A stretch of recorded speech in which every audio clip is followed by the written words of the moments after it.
నేను దిగ్బంధం లేదా దిగ్బంధనం ఈ పదం వాడాను. కొంతవరకు సైకాలజీలోనూ మంత్రశాస్త్రాల్లోనూ తాంత్రికతలోనూ లేకపోతే కనుక ఇతరత్ర అంశాలలోనూ ఈ పదం వాడతాం. ఈవెన్ ప్రాణాయామంలో కూడా కుంభక రేచక పూరకాల దగ్గర వాడతాం. మీరు దీనికి ఇస్తున్న కోణం ఏంటి? శారీరక దిగ్బంధన అది మామూలు మనం వాడే పదాలు. ప్రాణాయామాలు శరీరాన్ని పటిష్టంగా ఉంచే దిగ్బంధనం. నేను మాట్లాడేది ప్లేన్స్ కాన్షియస్నెస్ దిగ్బంధనం.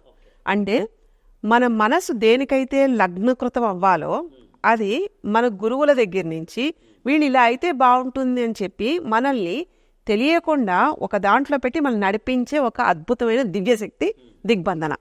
ఇది ఋగ్వేదంలో ఉంది, అన్ని సూక్తాల్లోనూ ఉంటుందండి. ఇది లేకుండా మనిషి లేడు.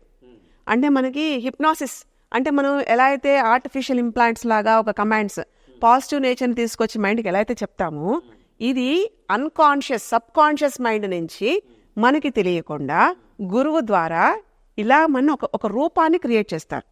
దీన్ని ఛాయా పురుష విద్యతో లింక్ చేస్తాం.